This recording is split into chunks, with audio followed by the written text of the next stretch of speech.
आज हम इस वीडियो में बात करेंगे रिलेटिविटी, एक नया टॉपिक, एक नई फिजिक्स। अब तक आपने एक जो पहले से पढ़ते आ रहे हैं फिजिक्स, जिसमें आपने न्यूटोनियन फिजिक्स हम जिसे कहते हैं, क्योंकि उसमें न्यूटन के जो लॉज थे वो एप्लीकेबल होते थे।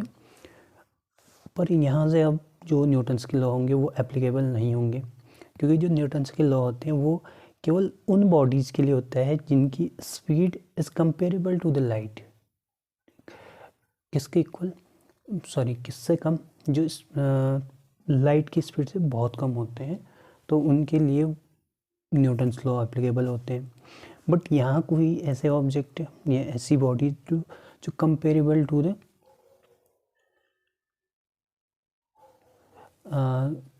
लाइट की स्पीड के कंपेरेबल होते हैं।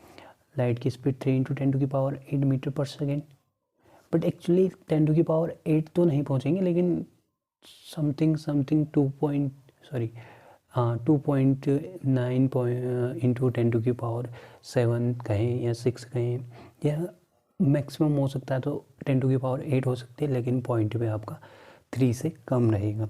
ठीक, तो वहाँ पर न्यूटोनियन फिजिक्स क्या करती है, फेल हो जाती है। तो यहाँ से एक नई ब्रांच है, फिजिक्स की नई ब्रांच है, जो आइंस्टाइन थे, उन्होंने यहाँ से रिलेटिविटी को प्रपोज किया। तो उनके अकॉर्डिंग ही क्या चीज़ है कि relativity is a branch of physics which deals with the motion of those particles whose speed is comparable to the speed of light. ठीक, किसके लिए होता है, किन बॉडीज के लिए होता है, the relativity it is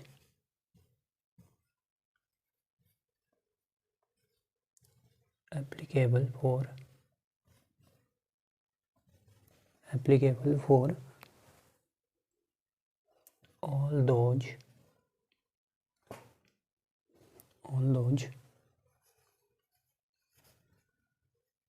bodies which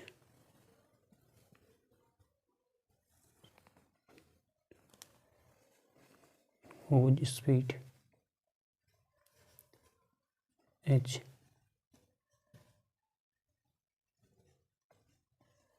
comparable to the light। ठीक, whose speed is comparable to, या हम कहें तो comparable to the speed of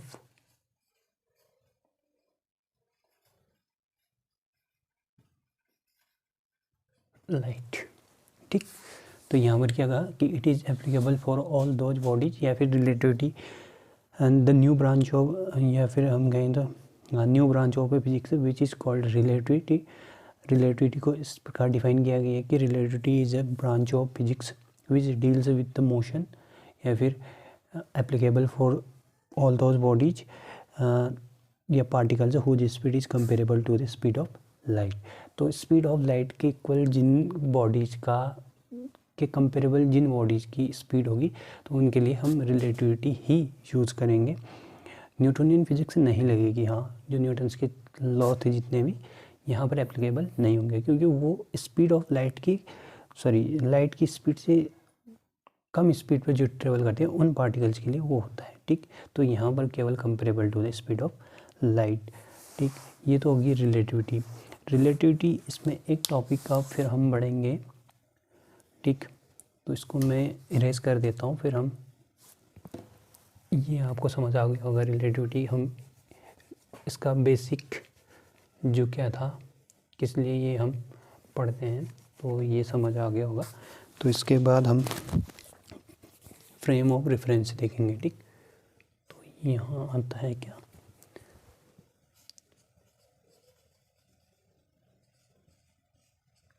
frame of reference. ठीक, अब फ्रेम ऑफ रेफरेंस क्या होता है वो समझेंगे। फ्रेम ऑफ रेफरेंस, ठीक, मैंने कहा जैसे कोई एक प्लेन है, 3D प्लेन, ये रहा 3D प्लेन। ठीक, ये 3D प्लेन है। इस प्लेन पे मैंने कोई कोऑर्डिनेट दिया अपना क्या, पी, ठीक, पी कोऑर्डिनेट लिया एक्स वाई और जेड कोऑर्डिनेट, ठीक। मैंने कहा ये एक्स एक्सिस, ये वाई एक्सिस एंड ये जेड एक्सिस, और ये इसका जो सेंट्रल पॉइंट होगा ओ, ठीक। ये हमारा क्या था, एक पी कोऑर्डिनेट था, ठीक। मैंने एज्यूम किया कि ये पॉइंट कहाँ पर है, इस वाई एक्स प्लेन पर आपका डिनोट किया हुआ है। तो मैं अगर कहूँ कि एक्स के रेफरेंस में या फिर इस प्लेन के रेफरेंस में ये क्या है, एक कोऑर्डिनेट पॉइंट है, ठीक। ये क्या है, एक कोऑर्डिनेट पॉइंट है। तो पी यहाँ पर क्या कहलाएगा, पी कहलाएगा रेफरेंस पॉइंट या फिर हमें कोऑर्डिनेट पॉइंट कहलाएगा। हम एज्यूम कर लेते हैं कि कोई पॉइंट कहाँ पर आपका बिलोंग करता है या फिर कोई चीज़ कहाँ पर बिलोंग करती है। तो ये होता है किसी भी फ्रेम के रेफरेंस में, आप कह सकते हो किसी की, हमने कहा इस 3D प्लेन के रेफरेंस में ये पी पॉइंट यहाँ पर बिलोंग करता है।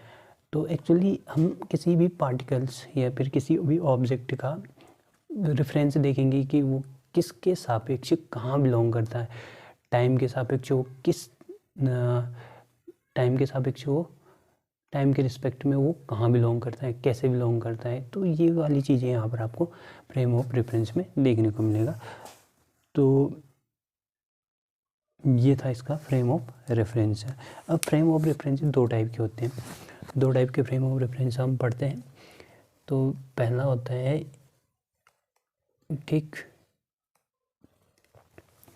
मैं यहीं पर इसका डायग्रामेटिक बना देता हूँ, ठीक, तो आपको समझने में आसानी होगी। ये रहा आपका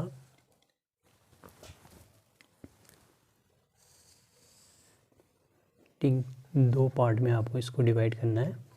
एक होता है inertial frame of reference,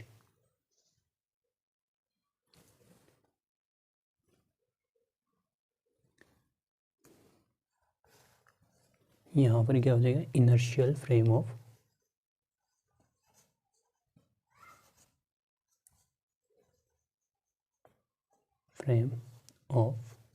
reference, ठीक, इनर्शियल फ्रेम ऑफ रेफरेंस। और यहाँ पर मैं इसको बना देता हूँ non inertial frame of reference, ठीक। इनर्शियल फ्रेम ऑफ रेफरेंस और non inertial frame of reference दो टाइप के होते हैं, ठीक। अब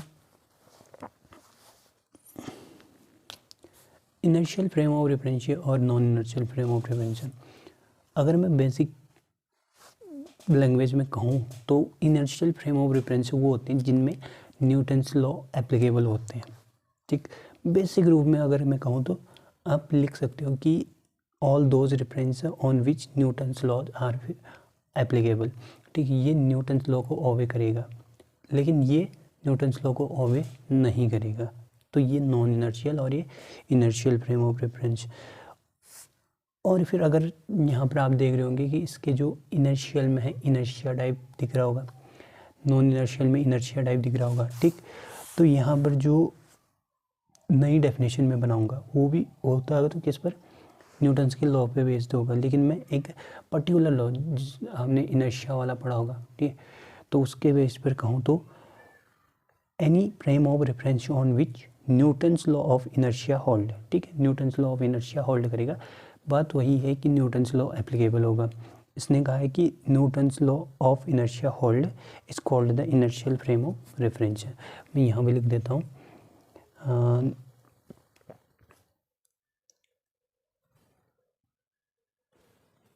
यहाँ पर आपको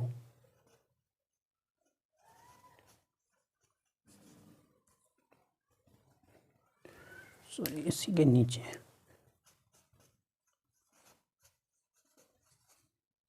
Newton's law of inertia hold, ठीक। तो आप अपने हिसाब से डेफिनेशन बना सकते हैं इसको कि all those frame of reference on which Newton's law of inertia hold is called the inertial frame of reference. तो मैं यहाँ पर आपको बेसिक बता दूंगा, आपको फिर मैं टेलीग्राम चैनल पर जो यहाँ पर मेंशन किया होगा टेलीग्राम चैनल में, उस पर आपको इसके नोट्स प्रोवाइड कर दूंगा।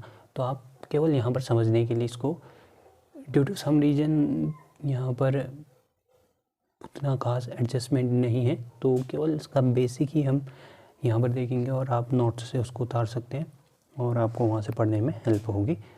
तो ये हो गया inertial frame of reference, Newton's law of inertia hold. ठीक, यहाँ पर लिखूँ तो law of inertia not hold, law of inertia not hold. ठीक, ये हो गया।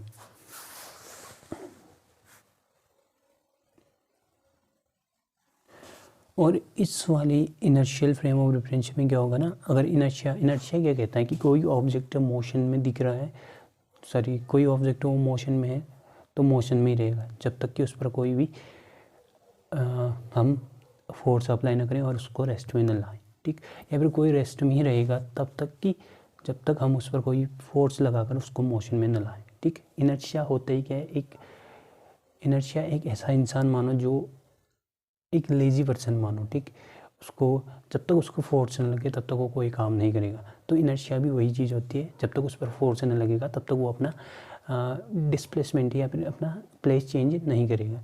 तो यहाँ पर ये हो गया। और इसमें आपका जो ऑब्जेक्ट होगा, ठीक, या फिर हम कहें इस फ्रेम में जो एक्सीलरेशन होगा वो जीरो होगा, क्योंकि रेस्ट में है, वेलोसिटी जीरो, तो इसका जो एक्सीलरेशन होगा वो भी जीरो होगा। बट नॉन इनर्शियल फ्रेम में क्या होता है, नॉन इनर्शियल फ्रेम में अगर कोई रेस्ट पे दिख रहा है, ठीक, तो ज़रूरी नहीं कि वो मोशन में ही हो। ठीक, या फिर कोई रेस्ट में है तो ज़रूरी नहीं कि वो रेस्ट में ही हो। तो इसका पूरा अपोजिट क्या हो जाएगा, ये वाली चीज़ होगी।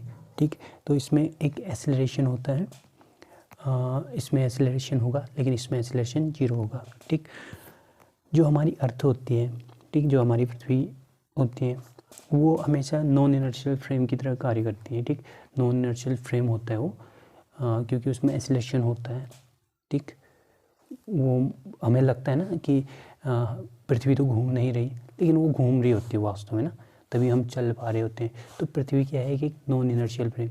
ठीक, क्योंकि सूर्य के चारों ओर चक्कर लगाती है तो वो घूम तो रही है, उस पर एक्सीलरेशन तो है, बट हमें पता नहीं चलता कि हम पृथ्वी पर हैं, तो हमें पता नहीं चलता कि हम इस घूमते हुए ऑब्जेक्ट में या फिर एक्सीलरेट होते हुए ऑब्जेक्ट में हम क्या है, उस पर हम हैं, तभी हमें वो पता नहीं चलता कि वो मोशन में है या नहीं। तो non inertial frame of reference में क्या होता है कि कोई ऑब्जेक्ट मोशन में है तो हमें पता नहीं चलेगा कि, हमें पता चल भी सकता है कि वो मोशन में है, नहीं भी चल सकता है कि मोशन में नहीं है।